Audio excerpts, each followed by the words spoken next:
Fala aí, pessoal, como é que vocês estão? Tudo bem? Hoje a gente vai falar de um tópico bastante importante para quem quer entender como que se processa, como funciona a coisa do controle digital e do processamento de sinais digitais de uma forma geral. O tópico de hoje é análise espectral da amostragem da reconstrução. Esse tópico é fundamental para a gente ter uma ideia de como que esse espaço de ir e voltar do sinal discreto para o sinal contínuo e vice-versa, tá? Como que isso se processa do ponto de vista de resposta em frequência, tá? E isso também vai dar para a gente um insight de como começar a escolher as coisas aqui do ponto de vista de controle digital, tá bom? Então vamos lá. Bom, primeira coisa que a gente tem que falar quando a gente vai falar de análise espectral é falar da transformada de Fourier, tá? Então a transformada de Fourier, uma outra transformada integral, ela é uma transformada que permite que a gente conduza o nosso problema do domínio do tempo para o domínio da frequência, tá?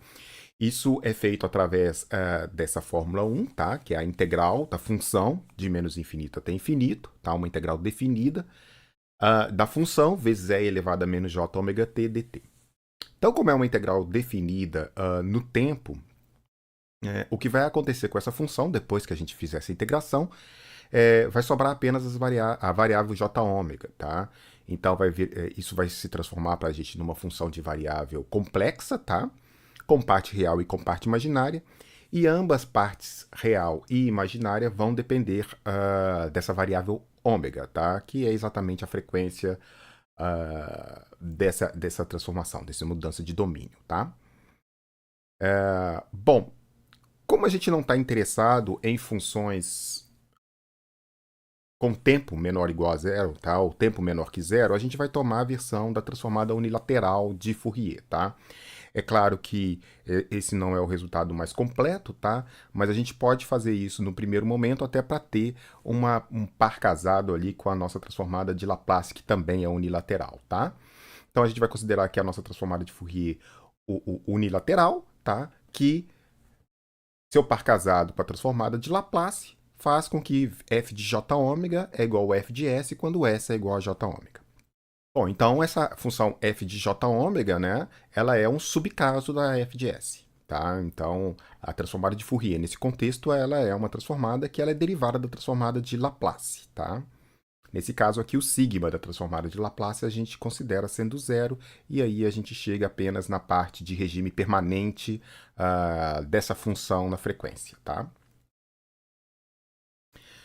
Naturalmente, f de j ômega é um número complexo, portanto ele tem um módulo e uma fase em relação a essa frequência, tá? Então, como número complexo, a gente costuma fazer essa análise espectral plotando o gráfico de módulo e de fase em função da frequência, tá? Isso dá origem, com uma mudança de escalas, naturalmente, ao diagrama de Bode. Na verdade, o diagrama de Bode é um diagrama de análise espectral, só que ele tem um conjunto de escalas, uma escolha de escalas que é conveniente para a gente em controle, tá? Mas, enfim, qualquer gráfico que mostre o módulo e a fase desse número complexo f de j ômega em função da frequência ômega, para a gente vai ser uma análise espectral de como que esse sinal f de t, quais as características desse sinal f de t no domínio da frequência, tá? Bom, para que a gente está falando isso aqui? Porque a gente vai precisar analisar alguns comportamentos típicos do sinal discreto para poder compará-los ou comparar este comportamento com o mesmo comportamento ou com o comportamento que esse sinal tem no domínio do tempo. Tá? E para fazer isso, a gente vai lançar a mão de uma propriedade do sinal R estrela de S. Lembrando, o R de S é o nosso sinal contínuo, analógico, a transformada de Laplace desse sinal. E o R estrela de S é a transformada de Laplace do sinal discreto, ou seja, a sequência de pontos que eu tenho, eu tomo a transformada de Laplace desse sinal. Tá? Ou seja, a R de S é a transformada de Laplace de um sinal analógico, contínuo, e a R estrela de S é a transformada de Laplace de um sinal pulsado. Ele só tem valores em alguns instantes de tempo. E a R estrela de S tem uma propriedade que para a gente é fundamental conhecer, que é a propriedade de periodicidade. Então, vamos ler, tá? E aí a gente vai conversar um pouquinho mais sobre isso e vai fazer alguns exemplos aqui para vocês verem qual é a da parada. Propriedade. O R estrela de S é periódico em S com período J ômega S. Ômega S aí é a frequência de amostragem, tá? Então 2π sobre TS, que é o tempo de amostragem, tá? O que a gente está querendo dizer aqui é que o R estrela de S no plano S, ou melhor, no domínio S, tá? No domínio da frequência, ele é periódico na frequência. Pode ser um pouco estranho falar de periodicidade na frequência, né? Talvez isso cause alguma confusão, porque a gente está acostumado a falar período para tempo, né? Então, a gente tem um período de um sinal, depois de um determinado tempo, ele se repete, tá? A gente pode falar isso aqui também de periodicidade na frequência, tá? Significando que o sinal, este sinal ou esta transformada de Laplace, ela se repete em ciclo, com ciclos idênticos de uma determinada faixa de frequência, de uma determinada, de um determinado range de frequência. Nesse caso, esse R estrela de S ele é periódico com período jωs, ou seja, de jωs em jωs, o espectro de frequência do R estrela de S se repete. A prova é muito simples, tá? Então, a gente parte da translação complexa, né? A gente pega aqui, então, a propriedade da translação complexa, que a gente sabe que é a transformada de Laplace de E elevado a at f de t é igual a f de S menos A. Bom, então a gente pega inicialmente aqui a R estrela de S, que é a nossa definição da transformada de Laplace para esse sinal, tá? Somatório de k igual a zero é infinito, de R de kts é elevado a menos kts vezes S.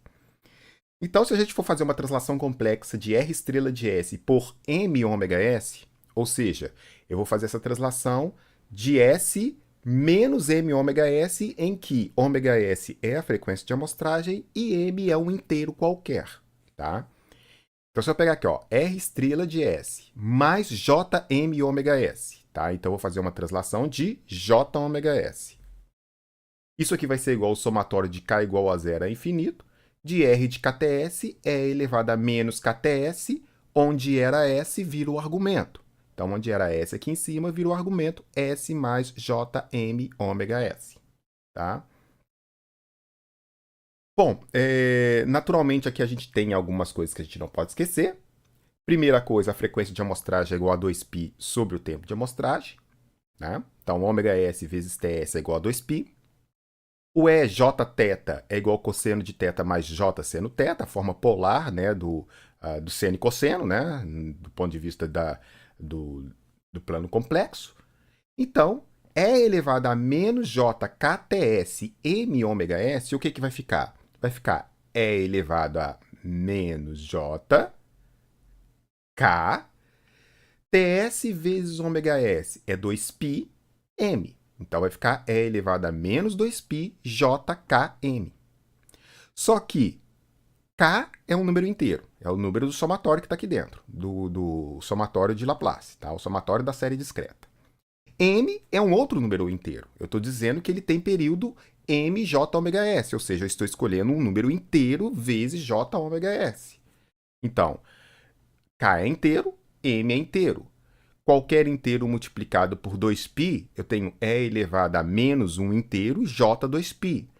Só que qualquer número que for multiplicado por J2π, a gente sabe que isso aqui vale 1, por causa desta propriedade. Tá? Então, independente de eu estar com 1 2π, 2π, que vai dar 4π, 3 2π, que vai dar 6π, eu sempre estou circulando o círculo trigonométrico. Então, eu sempre vou cair aqui com cosseno de 0, cosseno de 2π, cosseno de 4π, ou cosseno de menos 2π, ou cosseno de menos 4π, que sempre vai valer 1. Então, para todo um m pertencente aos inteiros, E elevado a menos 2πjkm vai dar 1.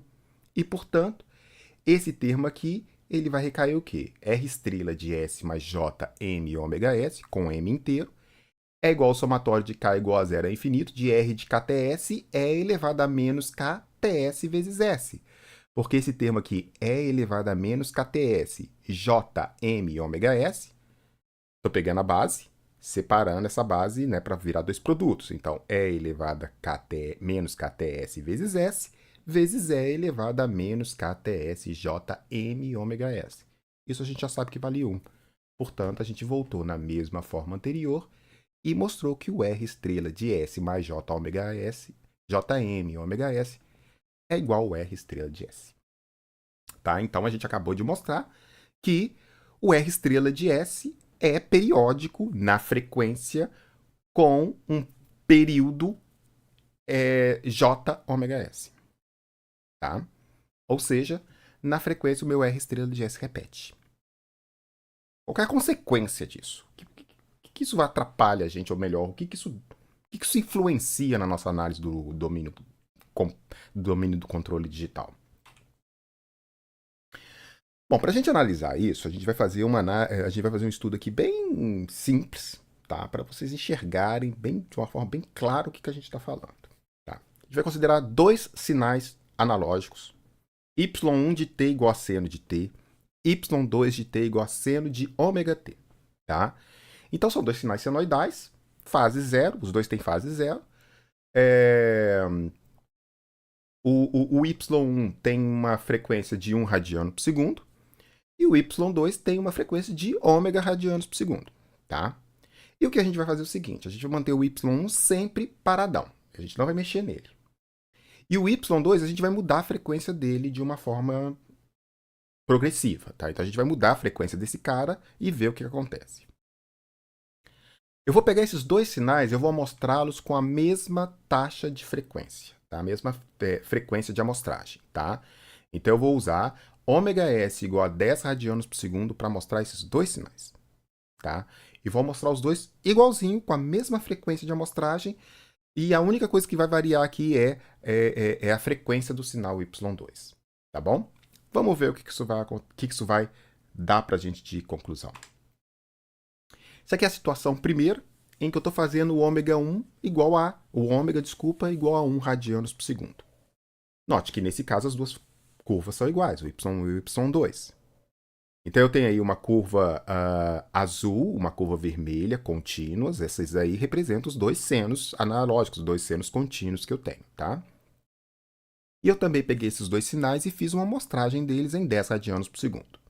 Então eu tenho aí quadradinhos azuis e bolinhas vermelhas.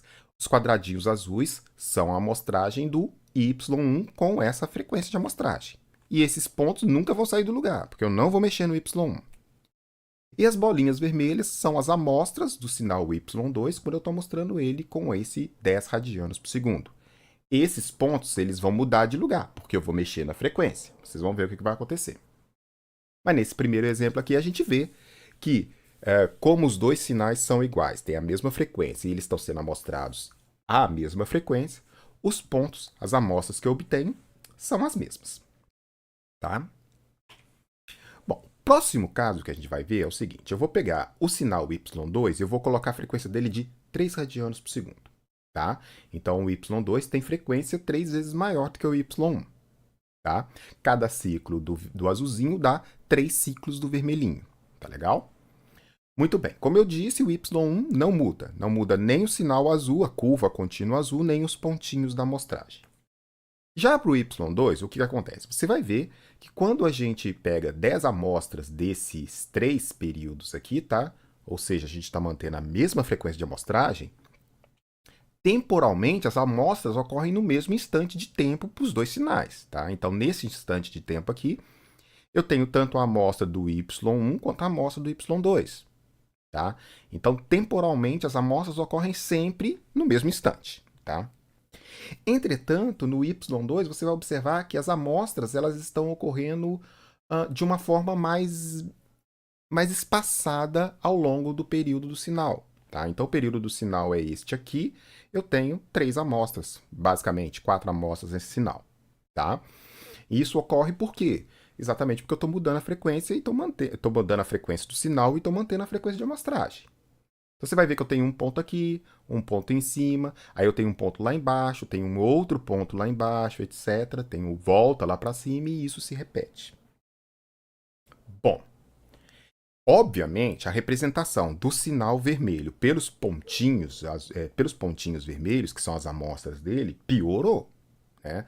Então, eu tenho para um período, basicamente 3 ou 4 pontos, vai. Tá? E antes eu tinha 10 pontos para representar o mesmo período. Então, eu perdi qualidade de representação desse sinal vermelho pelas amostras. Mas eu continuo vendo as amostras falando assim, olha, esse sinal me parece ser um sinal senoidal. Me parece tem uma característica de um sinal periódico e senoidal, tá? Porque tem 2 pontos aqui, esses 2 pontos vão lá para baixo, esses dois aqui que estão meio perdidos aqui vão lá para cima, enfim. A gente ainda consegue ver o sinal periódico ocorrendo aqui. Quando a gente aumenta esse sinal para 5 radianos por segundo, olha, 5 radianos por segundo é metade da frequência de amostragem. 5 radianos por segundo, exatamente. Partindo do pressuposto que a gente está com uma função que não tem fase, nenhum dos dois senos estão com fase, o seno azul vai continuar com o seu percurso, vai continuar com seus pontos, só que as amostras do sinal vermelho vão todas ocorrer em zero. Ou seja, olhando apenas as amostras que eu tenho desse sinal vermelho, eu não consigo sequer falar que ele é periódico. Mesmo ele tendo vindo de um sinal periódico, que é o sinal senoidal, com 5 radianos por segundo, como essa frequência é metade da frequência de amostragem, todos os pontos ocorrem no mesmo instante, para o mesmo nível zero. É claro que se a curva y2 fosse um seno com alguma fase, o que ia ocorrer é que esses pontos eles iam ser também todos com o mesmo valor, mas um valor eventualmente diferente do zero. Poderia ser aqui, por exemplo, ponto 2. Tá? Mas o fato é, esses pontos eles sempre ocorreriam em torno de um valor praticamente constante. A gente não conseguiria nem sequer perceber a periodicidade do sinal por meio das suas amostras. Tá? Então, quando a gente tem lá a frequência, metade da frequência de amostragem, o y2 estrela, que são as amostras do sinal y2, eles não conseguem representar o sinal, dá tudo zero, nesse caso. Bom, o que a gente vai fazer agora é o seguinte, a gente vai pegar o sinal e vai aumentar mais ainda a frequência dele. A gente vai colocar 7 radianos por segundo, tá? Quando a gente coloca 7 radianos por segundo, os pontos começam a aparecer de novo. Note que aqui eu tenho a curva com 7 radianos por segundo.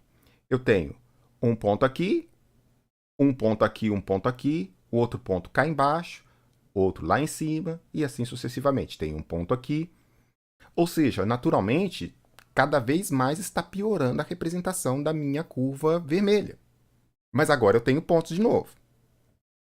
Só que se você observar esses pontos aqui, olha só. Eu tenho aqui, ó, vamos pegar esses 2 pontos aqui. Eu tenho um ponto aqui, 2 pontos embaixo. Tá? Vamos comparar essa curva aí com a curva de 3 radianos por segundo que a gente plotou agora há pouco. Se você observar, a gente tem aqui, infelizmente não vai dar para ver, né? Eu tenho um ponto aqui e 2 pontos, um aqui, outro aqui. Tá? Tem um pontinho aqui, tem o outro tampado pela legenda aqui, mas a gente pode ver aqui também. Eu tenho um ponto aqui em cima, um ponto aqui em cima, tenho 2 pontos aqui embaixo. 180 graus depois, esses pontos invertem. Os 2 que estão aqui embaixo vão para cima, os 2 que estão aqui em cima vêm para baixo. E se você comparar com aquela curva lá, você vai ver que lá começa assim, 2 pontos grandes embaixo, 2 pontos muito próximos do -1, 2 pontos mais ou menos do 0,6. Tá? Então, a curva de 7 radianos por segundo, ela apresenta os mesmos pontos do sinal de 3 radianos por segundo. Só que esses pontos estão defasados de 180 graus. Tá? Então, a representação do seno de 7 radianos por segundo, ela fornece para você os mesmos pontos da de 3 radianos por segundo. A única diferença é que eles estão defasados no tempo. Um ocorre no início da curva, os outros ocorrem mais 180 graus depois, tá? Então, o tempo é equivalente a 180 graus depois da curva do seno de t, tá? Do ômega igual a 1 radianos por segundo, tá? Então, se eu pegar os pontos de 3 radianos por segundo, de 7 radianos por segundo e entregar para você, eles são os mesmos pontos. Eles só estão afastados, eles só estão deslocados no tempo, mas são basicamente os mesmos pontos. Se eu entregar esses pontos para você, você não consegue me falar se o sinal veio de 7 radianos por segundo ou se ele veio de 3 radianos por segundo. Os sinais são iguais, os pontos são os mesmos. Então, note que o sinal de 7 radianos por segundo, senoidal contínuo, é diferente do sinal de 3 radianos por segundo. É óbvio que é. Tá? Só que esses sinais, eles apresentam as mesmas amostras. A única diferença é que estão deslocadas no tempo. Mas se eu tirar a escala do tempo e te entregar os pontos, você não sabe se é de 7 radianos por segundo ou se é de 3 radianos por segundo. Ou se eu mudar a escala de tempo, né, eu ir lá e trocar o t igual a zero lá nas duas curvas. Então, isso está querendo dizer para a gente que os dois conjuntos de pontos, eles não, ou esse conjunto de pontos não consegue me dar a noção, a menos que eu veja a curva contínua, se esse sinal veio de um sinal contínuo ou de outro sinal contínuo, tá? Vamos continuar nossa questão agora com o seno de ômega t, né? Sendo ômega igual a 9 radianos por segundo. Se você observar a curva, olha só. De novo, a curva vermelha está em 9 radianos por segundo. O que eu tenho aqui? Eu tenho este ponto, este, depois eu tenho este, depois eu tenho este, assim sucessivamente. Note que a curva azul é a curva de 1 radianos por segundo. A curva vermelha é de 9 radianos por segundo. Se você observar, os pontos de 9 radianos por segundo são os mesmos de 1 radianos por segundo. A única diferença é que eles estão defasados de 180 graus. Tá? Então, a mesma coisa aconteceu aqui com 9 radianos por segundo. Se eu te der estes pontos, estas amostras, sozinhas, sem te falar informação nenhuma, a não sei qual que foi o tempo de amostragem que eu usei, você não consegue me falar se esses pontos se referem ao sinal de 1 radianos por segundo ou de 9 radianos por segundo. Porque as amostras são as mesmas. Tá? Se eu colocar 10 radianos por segundo de novo, zera tudo. Tá? Então, eu tenho o mesmo comportamento que 5 radianos por segundo. Aqui as amostras do sinal de 10 radianos por segundo, zero. Tá? E, finalmente, se eu colocar a frequência em 11 radianos por segundo, olha que interessante. Eu tenho a curva azul de 1 radianos por segundo, com seus pontos. Eu tenho a curva vermelha de 11 radianos por segundo, ou seja, o ômega S mais 1. Então, eu estou com uma periodicidade, por assim dizer. Eu estava com 1 radianos por segundo, eu caminhei a frequência de amostragem e fui para 11 radianos por segundo. Eu estou a uma distância de 10 radianos por segundo de uma frequência para outra, tá? As amostras caem exatamente no mesmo ponto. Exatamente nos mesmos pontos. Ou seja, de novo, se eu te der as amostras de 11 radianos por segundo e as amostras de 1 radianos por segundo, você não vai saber falar de qual frequência é a senoide, porque as amostras são as mesmas. Tá? Então, esse resultado é um resultado extremamente interessante para a gente, porque a gente viu que, a gente está vendo aí que quando a gente muda a frequência do sinal contínuo, a cara do sinal sempre muda. Então, eu consigo ver facilmente que o sinal de 11 radianos por segundo contínuo é diferente do sinal de 1 radianos por segundo, é óbvio. Mas quando a gente está tratando dos pontos discretos, isso não é verdade. Vai depender da frequência de amostragem que você usar, ou melhor, da relação entre a frequência desse sinal que você está representando e a frequência de amostragem neste caso. Tá? Então, diferentemente do caso contínuo, no caso discreto, a gente tem uma faixa de frequência máxima para a qual eu consigo, olhando os pontos, falar qual é o sinal que deu origem a ele. A partir dali eu não consigo mais, porque esses pontos começam a se repetir na medida que eu aumento a frequência. Tá? Então, essas são as consequências. Note que há uma periodicidade. Os pontos se repetem com a frequência. Quando eu saí de 1, andei uma frequência de amostragem, 10 radianos por segundo, e fui para o 11, os pontos eram os mesmos. Se eu for para 20, os pontos serão os mesmos. Desculpa, 21, né? Se eu for para 31, os pontos serão os mesmos. Ou seja, os pontos, a amostragem, a representação do R estrela de S está se repetindo na medida que eu aumento a frequência do sinal de ômega S em ômega S. Tá? E é isso que esse tópico 1 está dizendo para a gente. A periodicidade de R estrela de S em S implica que uma translação em frequência de R estrela de KTS por ômega S não muda o sinal discreto resultante. Traduzindo, se eu fizer uma translação de 10 radianos por segundo num sinal de 1 radianos por segundo, os pontos dele vão ser iguais aos pontos do sinal de 11 radianos por segundo. Eu fiz uma translação na frequência de 10 radianos por segundo. Seja um sinal discreto periódico R estrela de KTS, com período 2π sobre ômega, e amostrado com frequência ômega S, esse sinal será unicamente determinado por suas amostras se o ômega for menor que o ômega S dividido por 2. Tá? Então, você viu que até 5 radianos por segundo, os pontos que eu tinha eram dentro daquela faixa de 1 até 5 radianos por segundo, representava aquele sinal que estava lá dentro. Mas quando eu cheguei nos 5 radianos por segundo, zerou. Se eu pegava os 7 radianos por segundo, eu voltava no 3 radianos por segundo. Se eu pegava o 9 radianos por segundo, eu voltava nos pontos de 1 radianos por segundo. Ou seja, para representar unicamente o sinal contínuo pelas suas amostras de forma unívoca, sem ter dúvida, eu preciso que a frequência do sinal seja menor que ômega sobre 2. Essa figura aí está mostrando o que eu estou querendo colocar para vocês, tá? Então você está vendo uma animaçãozinha. O seno vai aumentando de frequência, tá? Contínuo. E você vai vendo aí, ó. Para cada frequência você vai ver um sinal diferente. Você não tem dúvida qual que é o sinal, tá?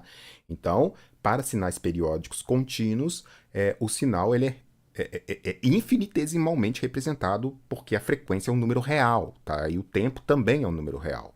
Então, aí você não tem problema nenhum. Já no caso discreto, eu peguei também um seno, 2πfkts, tá?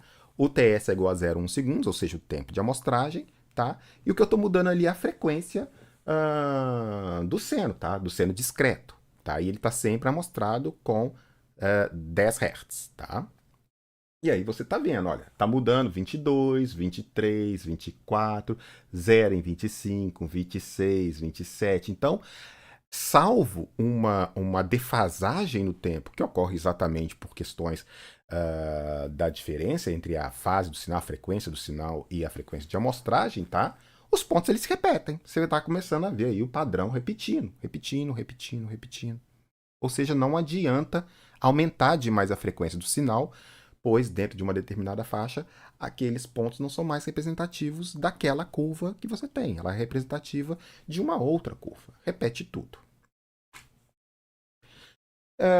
Esse fenômeno ele deu origem a um teorema muito importante da engenharia, tá? Que é devido a esses dois rapazes aí, tá? O Claude Shannon e o Harry Nyquist, são dois caras extremamente importantes, quer dizer, quem estuda telecomunicações, quem estuda controle, quem estuda criptografia, circuitos digitais, eletrônica, certamente bateu num desses caras aí em algum momento. Bateu aí e se agarrou aí num dos conceitos desses nossos dois sábios aí, tá? Então, aí fica uma pouquinho a descrição de cada um deles, né? Depois você dá um pause aí e vê dois caras bastante importantes. Realmente muito importantes pra gente. Bom, isso que a gente falou, ele é caracterizado, ele é postulado, né, pelo teorema de amostragem de Shannon. Então, vamos ler o teorema de amostragem de Shannon para a gente ver o que a gente tá, para a gente fixar isso. Seja um sinal discreto R' de KTS com largura de banda máxima ômega. Então, eu estou dizendo que o meu sinal R' de KTS, ou melhor, R de S, ele tem uma banda máxima de frequência, ou seja, a transformada de Fourier desse sinal, e aqui a gente está dando apenas uma olhada no módulo, tá? Ela é limitada na frequência. Então, o módulo ele é limitado. Eu tenho um módulo que está dentro de uma região de menos ômega até ômega. Tá? O resto tudo é fora, é zero. Tá? Então, fora dessa faixa, o módulo é zero. Tá? Isso é dizer que esse sinal tem uma banda máxima limitada em ômega. Tá? Esse sinal é unicamente determinado por suas amostras se ômega é menor que ômega S sobre 2. Esta frequência limite é conhecida como frequência de Nyquist. Então, o teorema de Shannon ele estabelece exatamente isso que a gente mostrou ali atrás. O sinal ele se repete de ômega S em ômega S, e para que eu consiga, apenas com as amostras do sinal, falar qual é a frequência desse sinal, falar qual é a característica desse sinal no tempo contínuo, a frequência máxima desse sinal ela tem que ser menor que o ômega S sobre 2. Tá? Porque senão vai acontecer um fenômeno que a gente vai ver em seguida. Tá? Mas o que fica bem importante aqui para a gente é o seguinte: se eu tenho R de J ômega, né, o módulo de R de J ômega com essa frequência ômega aqui, tá? E isso vai se repetir de ômega S em ômega S, periodicidade do sinal discreto, tá? Então ele vai se repetir de ômega S em ômega S, de menos ômega S em menos ômega S, tá? E aí você vê que o espectro na frequência contínua, né, no sinal original, que ela só tem isso aqui como característica, na frequência quando eu discretizei, após discretizar, se eu tomar a frequência daquele sinal, se eu tomar a Fourier daquele sinal, eu vou ver que aquele espectro vai se repetir. Tá? Então, obviamente, para que eu consiga representar isso aqui, que é essa casinha aqui direito, essa casinha tem que ter no máximo ômega S sobre 2. Porque senão a beiradinha da casinha começa a pegar a beiradinha da outra casinha. E aí começam a acontecer problemas. Tá? Problemas como esse aí que eu quero dizer para vocês, tá? Que eu quero conversar com vocês aí, que é a questão do aliasing, ou falseamento, tá? Vamos supor que o sinal que eu estou tratando, ele fere o teorema de Nyquist, tá? O teorema de Shannon, desculpa. Ou seja, que a frequência máxima desse sinal ômega, ela seja maior que ômega S sobre 2. Maior ou igual a ômega S sobre 2, tá? O que vai acontecer é isso que eu acabei de dizer para vocês. As beiradinhas das casinhas, né, o beiralzinho aqui do telhadinho, vai começar a encostar um no outro. E aí, o que vai acontecer? Esse aqui é o sinal no tempo contínuo. Aí eu amostrei com a frequência errada. Eu escolhi ômega S sobre 2 como sendo um valor menor do que ômega. Depois que eu amostrei, esse sinal, essas casinhas começam a se sobrepor. E a soma dessa sobreposição vai ser essa curva azul.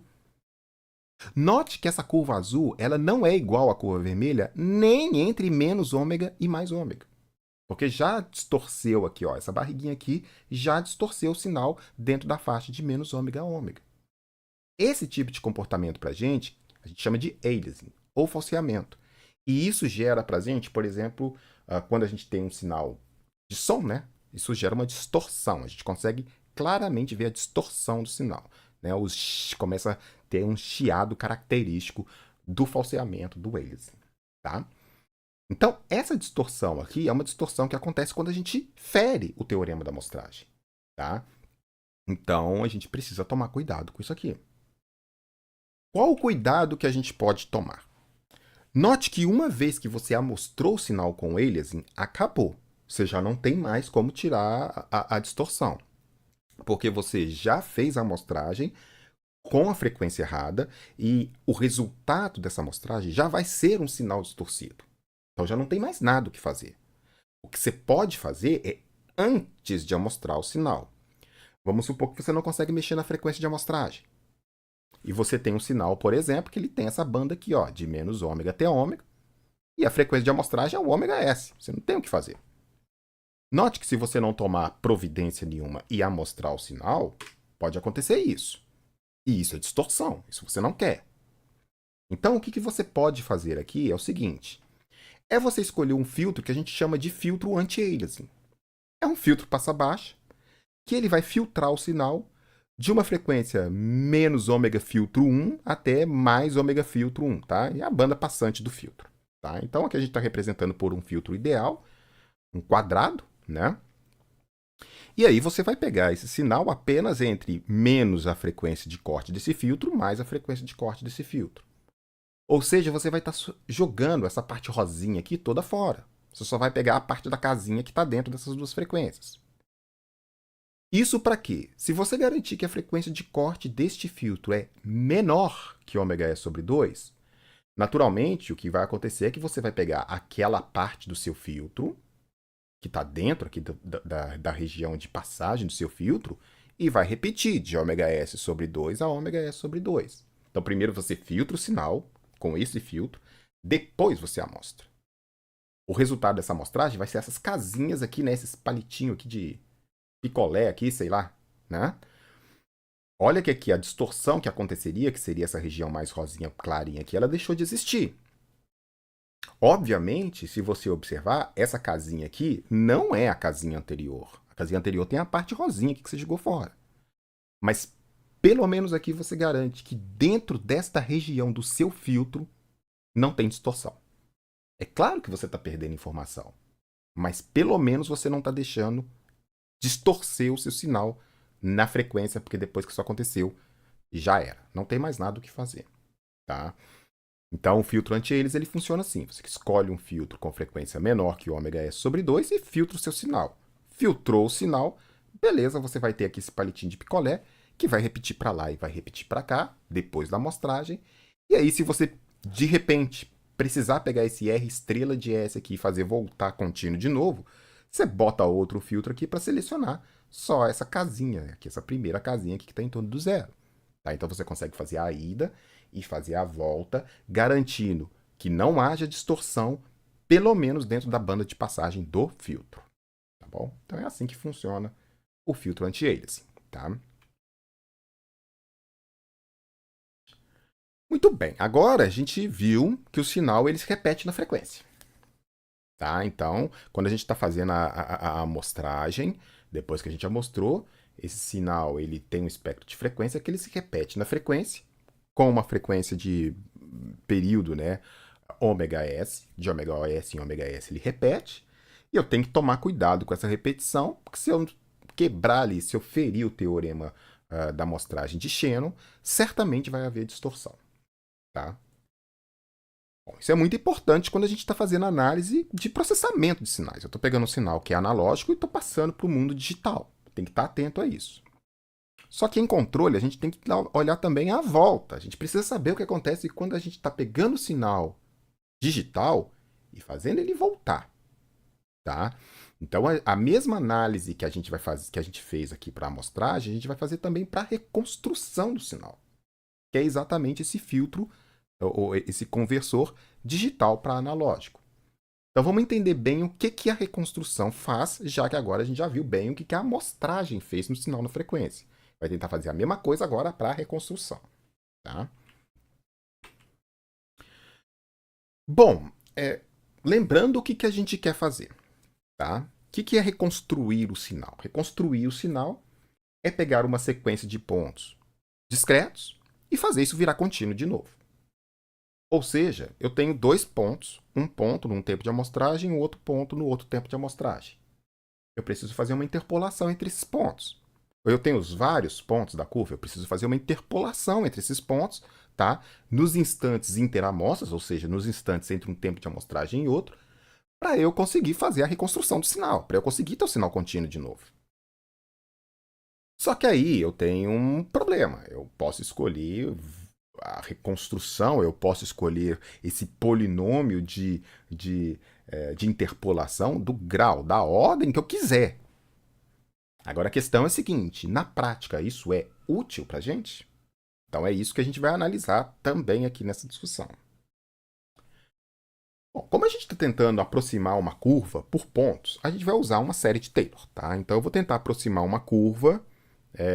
Eu vou tentar fazer uma extrapolação de uma curva em torno dos pontos que eu tenho, de um ponto e do próximo ponto no tempo de amostragem, ou dos 3 primeiros pontos, ou o ponto atual, 2 pontos anteriores, tá? E a gente vai fazer isso via série de Taylor, tá? É uma forma de eu escrever uma função por meio de um polinômio de grau escolhido, tá? Então aqui para vocês não deve ser novidade a série de Taylor, tá? A série de Taylor basicamente é pegar essa função EdT, que é uma função qualquer, e reescrever essa função aproximadamente como uma série, que no nosso caso a gente vai truncar. Tá? Então eu tenho exatamente o sinal no ponto de amostragem, a derivada desse sinal em torno do ponto de amostragem vezes t menos nts, ou seja, um termo de primeiro grau, mais 1 sobre 2 fatorial, a derivada segunda do sinal em torno deste ponto de amostragem que a gente tem, mais um polinômio de segundo grau e assim sucessivamente. Então, a nossa primeira escolha vai ser a escolha mais óbvia. Eu vou fazer, então, inicialmente eu vou fazer uma aproximação, então, do meu sinal EdT, tá? E o meu sinal reconstruído vai ser uma aproximação desse sinal EdT entre amostras, tá? Num tempo entre duas amostras, ou exatamente entre uma amostra ou outra, eu poder fazer extrapolação, fazer interpolação desses pontos entre dois pontos, tá? Entre dois instantes de tempo. Bom, a primeira forma que a gente vai usar para fazer é a mais óbvia. Eu vou simplesmente sacar todos os termos e vou pegar só esse único termo aqui, que é uma constante. Isso vai dar vai dar origem para a gente exatamente ao nosso reconstrutor, né, de ordem zero, retentor de ordem zero, ou o Zero Order Hold. Tá? Então, basicamente, eu vou fazer com que entre duas amostras eu vou pegar o ponto anterior e vou reter esse ponto até chegar ao próximo. É a aproximação mais simples da minha série de Taylor, que é exatamente pegar o valor no instante de tempo nts e reter ele até n mais 1 ts. Tá? Então, o ZOH que a gente está estudando aí, já viu algumas expressões para ele, é a forma mais fácil, mais simples de fazer essa interpolação. Eu retenho o valor até chegar ao próximo. Então, eu fico com aquele valor seguradão e vou jogando aquele valor na saída enquanto não chegar a próxima amostra. Quando chega a próxima amostra, eu jogo essa próxima amostra e retenho ela até chegar a outra.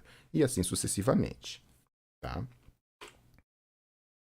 Para vocês terem ideia, assim, um feeling, né, de como é que se processa essa coisa do ZOH, é sempre, né, uma imagem fala mais do que 1.000.000 de palavras, né? Então vamos ver uma imagem, tá? Eu tenho aqui uma imagem que eu coletei aí, eu tenho uma imagem aqui de 768 por 1024 pixels, tá? É uma imagem qualquer. E o que eu comecei a fazer aqui é o seguinte, eu peguei essa amostra, eu peguei esse sinal, claro, essa fotografia de 768 por 1024 pixels, ela já está mostrada. Já está mostrada com essa taxa, 768 por 1024 pixels. Ou seja, a foto que tirou aquela paisagem, né, a foto tirada daquela paisagem, ela tem 768 pixels de altura por 1024 pixels de largura.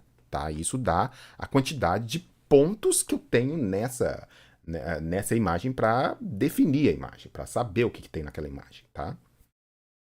Só que eu vou fazer o seguinte, eu vou pegar essa amostra, eu vou pegar essa imagem e vou amostrar de 50 em 50 pixels. O que eu vou fazer? Eu vou pegar esse 768 por 1024 e vou dividir isso em quadradinhos de 50 por 50 pixels. Para cada quadradinho desse, eu vou pegar o primeiro pixel do quadradinho e vou replicar para o quadradinho todo. Então, por exemplo, olha aqui, ó, tem um quadradinho branco aqui no meio, não tem? Olha aqui, ó, tem um quadradinho branco aqui. O que é esse quadradinho? É um quadradinho de 50 por 50 dessa imagem e 50 por 50 eu tenho 250 pixels, desculpa, 2.500 pixels ali dentro. O que eu estou fazendo? Eu estou pegando o primeiro pixel aqui da extremidade, o pixel 11, e eu estou fazendo todos os outros pixels dentro desse quadradinho 50 por 50 ter aquele mesmo valor, aquela mesma cor. Tá? Então aqui é branquinho, porque o primeiro pixel aqui do quadradinho era branquinho, ficou todo mundo branquinho. E isso eu faço para todos os outros 50 por 50 quadradinhos. Então eu vou pegar 768, 1024, dividir em quadradinhos de 50 em 50 e vou fazer isso aí. Tá? Bom, note que isso é o efeito do ZOH. Então eu estou pegando exatamente um pixel, que é o primeiro pixel que eu tenho daquele quadradinho, e estou retendo ele para toda aquela 50 por 50. Então eu estou fazendo um ZOH, só que eu estou fazendo um ZOH bidimensional, né? Eu estou fazendo um ZOH no Y e no X, tá? Então aquele ponto lá, ele é repetido tanto no X quanto no Y, porque a imagem é plana, é um plano, tá? Mas, basicamente, eu estou fazendo o efeito do ZOH. Eu estou retendo um pixel daquele quadrado e fazendo todo o restante do quadrado ficar igual. Tá? Bom, note que, naturalmente, né, a gente tem uma imagem aqui que, ok, parece alguma coisa, mas não dá para saber muito bem o que é ainda, né? Tem uma coisa azul aqui em cima, tem uma coisa meio verdinha aqui embaixo, enfim, tem um treco meio que, né, enfim, as rosinhas aqui, né? A gente até infere o que pode ser, né? Mas, em princípio, não dá para ter muito detalhe a respeito dessa figura. Bom, quando a gente vai fazer uma amostragem agora de 16 por 16, note que agora o meu quadradinho diminuiu. Cada uma das minhas amostras eu estou amostrando com uma taxa de frequência maior. Antes eu usava quadradinhos de 50 por 50. Agora eu estou usando quadradinhos de 16 por 16. Ou seja, a definição está melhorando. Tá? Antes eu tinha 2.500 pixels iguais em cada quadradinho. Agora eu tenho 369, 16 por 16. Tá? Então você já consegue ver aqui que melhorou substancialmente. Né? Então aqui já dá para ver claramente que é uma figura de uma paisagem. Tem um morro, tem um morro aqui que parece ser alguma coisa com neve, você tem aqui alguma coisa verde, tem a água aqui embaixo, parece que você tem alguma imagem de uma planta aqui na frente, tem o céu. Enfim, então, de novo, você pegou aquele quadradinho 16 por 16, pegou o primeiro valor, reteve naquele quadradinho todo. Show! Isso dá esse efeito de melhorar a qualidade da imagem, tá? Finalmente, peguei agora uma imagem, a mesma imagem em 8 por 8 pixels, Então a definição melhorou substancialmente, né? E você ainda consegue ver um serrilhado ali aqui em cima da montanha, mas ok, aqui já dá para saber perfeitamente o que é a imagem, tá? Ou seja, nós aumentamos a frequência de amostragem e usamos a mesma coisa do ZOH. Claro que aqui fica muito mais difícil para ver, mas aqui eu tenho um quadradinho de 8 por 8 que dentro daquele quadradinho tem a mesma cor de um pixel daquele quadradinho. Aquela cor é mantida, ela é retida naquele quadrado. Bom, finalmente essa aí é a imagem original, muito bonita, né? Por sinal, né? Parabéns para o fotógrafo. Em 768 por 1024, tá? Então, note que na medida que você vai diminuindo a frequência de amostragem, que no nosso caso aqui significa pixels, né, os quadrados maiores, né, você vai perdendo definição de imagem, você vai perdendo informação na descrição daquela imagem. Esse é o efeito da amostragem, tá? Bom, vamos analisar a resposta em frequência do ZOH, tá? A resposta em frequência do ZOH, a gente vai ter que fazer o seguinte, a gente vai pegar a função de transferência do ZOH, que é 1 menos E elevado a menos TSS sobre S, a gente já viu isso. A gente vai passar de Laplace para Fourier, então eu tenho um ZOH de J ômega igual a 1 menos E elevado a menos JTS ômega sobre J ômega, tá? E aí, o que eu vou fazer basicamente é separar a parte real e a parte imaginária deste cara, tá? Exatamente para eu poder fazer essa análise. Não vou mostrar, claro, aqui todo o desenvolvimento matemático. Isso aqui você encontra facilmente em qualquer livro de controle digital, de processamento de sinais, sinais e sistemas. Mas, finalmente, a gente chega ao resultado que o ZOH de J ômega ele tem módulo TS seno de π ômega sobre ômega S. Esse seno sobre π ômega sobre ômega S é elevado a menos J π ômega sobre ômega S. Então, essa parte aqui representa a fase desse sinal, tá? Dessa resposta em frequência. Isso aqui é um módulo. E esse módulo aqui ele tem a cara daquela função sinc, né? Que é aquela função senoidal sempre positiva, mas que ela vai aumentando, ela vai diminuindo a amplitude ao longo da frequência, tá? Então os lóbulos vão ficando cada vez mais baixinhos, tá? Tá legal? Então a gente tem aí o módulo dessa função como sendo TS módulo disso, tá? E a fase, naturalmente, ela vem desse termo Jπ ômega sobre ômega S, tá? Essa aqui é a resposta em frequência do retentor de ordem zero, tá? Então, de novo, eu tenho esse formato, né, da sinc, né? E você vai observar que ela começa, o módulo máximo ela ocorre exatamente na frequência zero, que ela tem módulo T, tá? E aí, na medida que a frequência vai aumentando, isso aqui vai caindo, sobe de novo, vai caindo, sobe de novo, etc. Interessante que os encontros desta curva com o módulo zero, eles sempre ocorrem na frequência de amostragem. Então, ômega S, 2 ômega S, 3 ômega S, e assim sucessivamente. Ou seja, quanto mais longe eu estou aqui na frequência, mais baixo é esse módulo, esse lóbulo aqui. E esse encontro sempre ocorre na frequência ômega S. Tá? Bom, então vamos analisar agora o que acontece com um sinal discreto quando eu estou passando ele pelo ZOH. Note que eu estou tentando fazer a volta. Lá na amostragem eu saí do sinal contínuo e fui para o discreto. Agora eu estou do contrário, eu tenho o discreto e vou voltar para o contínuo. Para fazer isso, eu vou pegar um sinal que ele é um sinal que ele só tem 2 pontos, tá? Quer dizer, 2 pontos não, me desculpe, ele é um sinal contínuo, tá? É de t igual a 2 cosseno de ômega 1t. E já estou fazendo aqui, já estou obedecendo ao teorema de Shannon. O ômega desse cosseno é menor que o ômega S sobre 2, tá? Então, eu vou pegar esse sinal cossenoidal, tá? E vou analisar o que acontece com esse sinal cossenoidal. Na frequência, né? Quando eu pego esse sinal, amostro e depois passo o ZOH, tá? Bom, bem fácil mostrar lá do nosso curso de sinais e sistemas que a transformada de Fourier desse sinal aqui corresponde a 2 impulsos, tá? 2 impulsos da frequência. Um impulso, uma delta de Dirac em ômega menos ômega 1, ou seja, um impulso deslocado na frequência de ômega 1, e ômega mais ômega 1. Então, um outro impulso, só que agora ele está em menos ômega 1. Tá? Então, eu tenho 2 impulsos, um na frequência positiva, outro na frequência negativa, e esses dois caras aqui, eles estão centrados na frequência do cosseno, ômega 1, tá? Então, dois impulsos unitários simétricos em relação à frequência ômega, tá? Bom, esse sinal amostrado, ele vai ser periódico, óbvio, né? E os impulsos anteriores, eles vão se repetir. Então, vai acontecer lá a periodicidade da minha amostragem, tá? E depois eu vou passar essas amostras no ZOH para ver o que vai acontecer. Olha só. Essa figura aqui é uma figura do livro do Phillips, tá? Phillips and Nagel, um excelente livro de controle digital.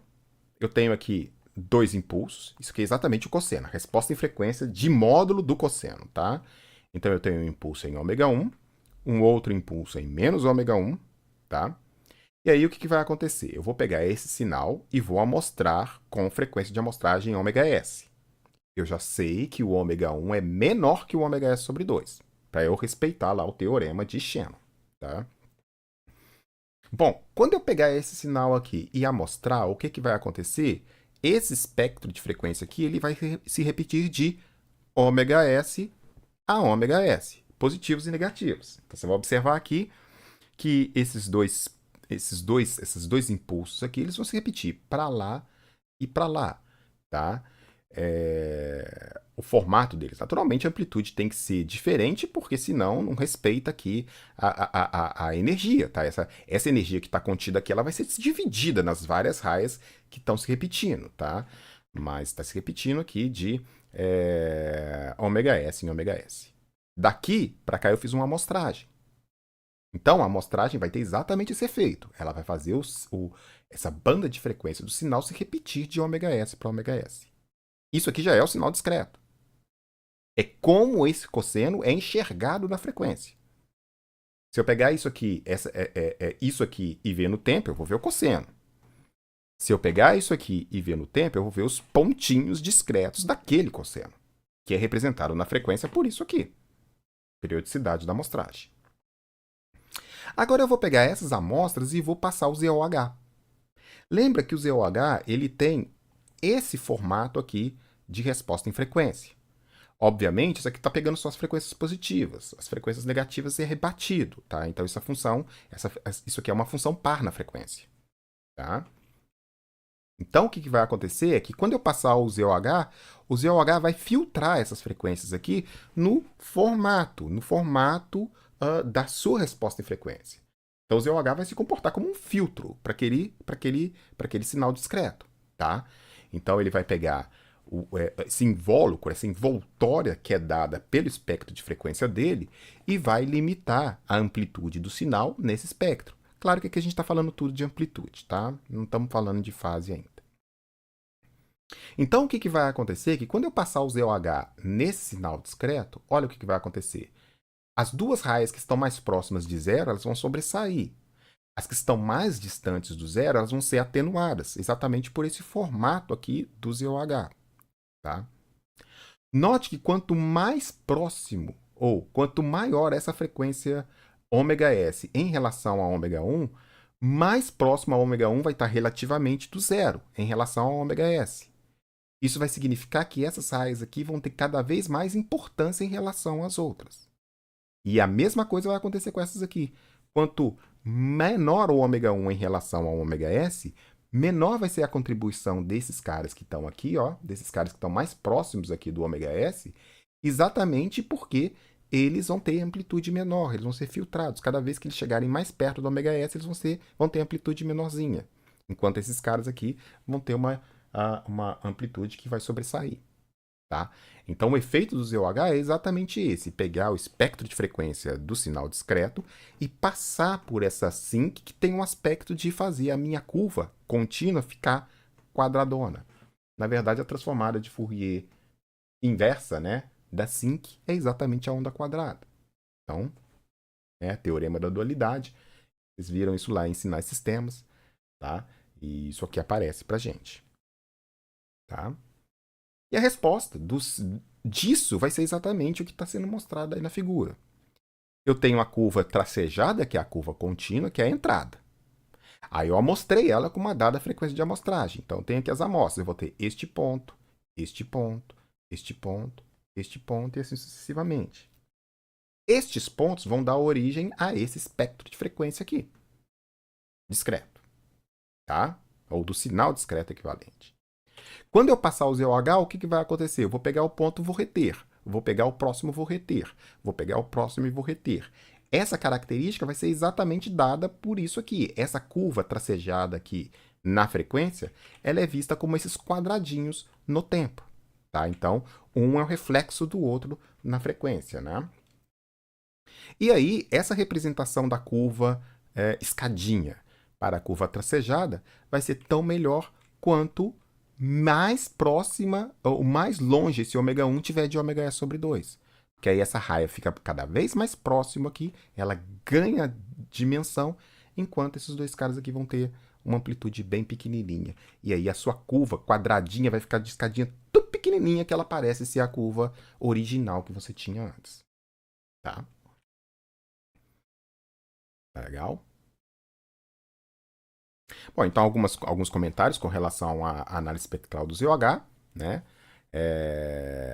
As raias acima de ômega S sobre 2 elas vão ser substancialmente atenuadas, né? Então, se você escolheu bem a frequência de amostragem, bacana, porque se a sua frequência tiver até ômega S sobre 2, você já sabe que até ali o seu filtro ZOH vai funcionar legal, porque ele vai começar a atenuar fortemente aquelas raias que estão acima de ômega S sobre 2, que é o que você quer, tá? A gente vai ter também um aspecto bastante forte sobre as raias de baixa frequência, tá? Então, essas raias que estão mais próximas do zero, elas vão ser substancialmente privilegiadas pelo filtro ZOH, tá? Enquanto essas outras aqui vão ser substancialmente, quanto mais próximo do ômega S, do 3 ômega S, enfim, mais atenuadas elas serão, tá? E, naturalmente, se o ômega 1 for muito, muito, muito menor que o ômega S sobre 2, tá? Aí o seu ZOH vai dar uma distorção. Na verdade, essas raias aqui são exatamente distorções, né? São coisas que você não gostaria, que não existem no seu sinal original, mas que elas vêm em função deste passo, amostrar e reconstruir. Sempre que você fizer isso, amostrar e reconstruir, você vai perder informação. E essa informação ela é perdida aqui. Ó. Isso aqui vai ser uma distorção que vai haver no seu sinal. Não uma distorção, mas uma perda de informação que ela é vista exatamente como essas escadinhas. A escadinha ela se expressa exatamente por essas raias aqui. Quanto mais raias, ou maior a amplitude dessas raias, mais intensa é a amplitude desses degraus aqui. Tá?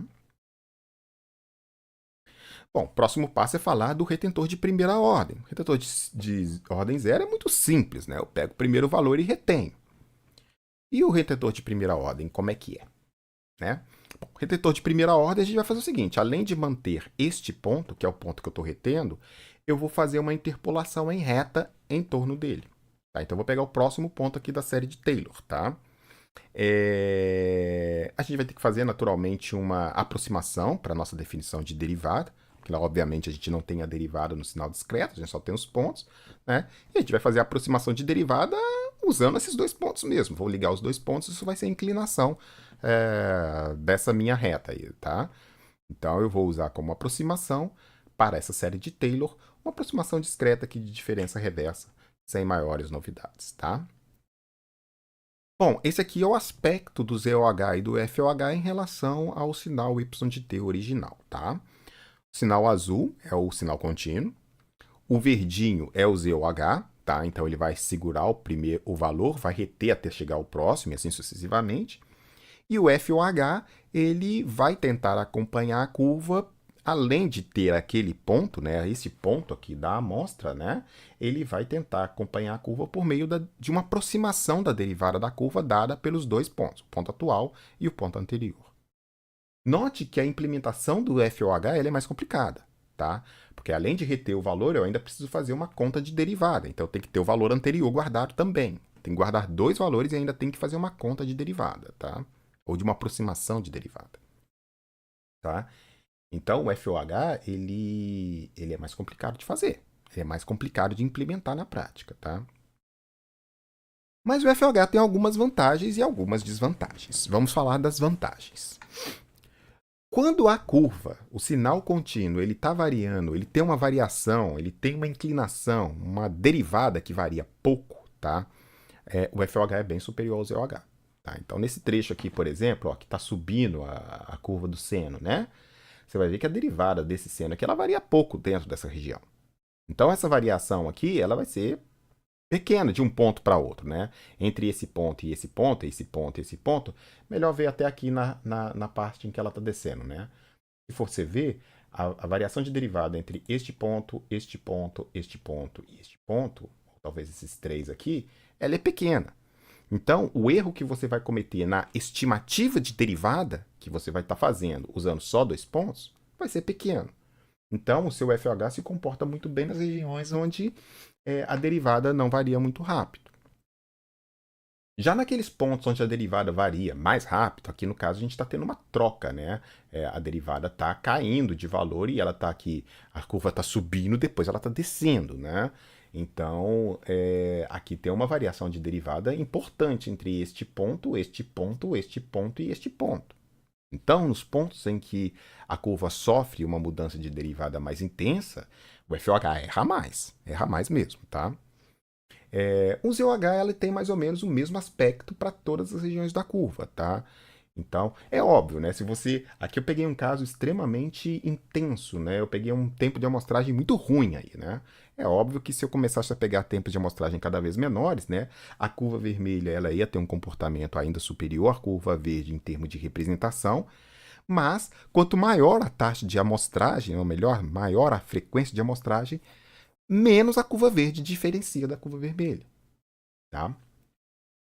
Para a gente ver isso assim de uma forma bastante técnica, né? A gente faz o mesmo procedimento. A gente pode mostrar que o retentor de primeira ordem ele tem essa função de transferência, tá? Em S. E aí a gente faz o mesmo procedimento para obter o módulo e a fase desse filtro FOH, tá? Esse filtro ele tem essa característica, ou seja, quando chega mais ou menos no ômega S sobre 2, ele dá uma amplificada na coisa. Então esse filtro ele é muito bom quando ele está muito perto aqui de frequências bastante longe do ômega S sobre 2. Quanto mais próximas as frequências estiverem do ômega S sobre 2, que é a nossa frequência de Nyquist, né, esse filtro, ao invés dele cortar, ele está amplificando. Tá? Então isso aqui é um problema para a gente. Tá? Então o FOH ele funciona muito bem se a frequência de amostragem ela for muito pequena em relação, a frequência máxima do sinal for muito pequena em relação à frequência de amostragem. Uma outra forma da gente ver isso é colocando a resposta em frequência do ZOH em cima da resposta em frequência do FOH. Aí a gente tem essa curva aí, tá? Note o seguinte, que a curva vermelha, de novo, na medida em que eu estou mais distante da frequência ômega S sobre 2, aqui a frequência está normalizada, ômega sobre S sobre 2, ou seja, quanto mais longe eu estou dessa frequência aqui, menos o impacto isso aqui vai ter do meu FOH. A ponto de chegar, se a frequência for muito baixa mesmo, o meu ZOH e o meu FOH começam a ter o mesmo comportamento, praticamente o mesmo comportamento. Tá? Na fase, a gente também, até uma frequência de, digamos, um quarto, né, um terço de frequência de amostragem, né, um sexto da frequência de amostragem, melhor dizendo, né, o FOH leva uma pequena vantagem na fase, tá? Mas a amplitude aumenta. Isso quer dizer o seguinte, que aquelas frequências que vão começar a se repetir, elas vão começar a ser amplificadas quando eu estiver perto de ômega S sobre 2.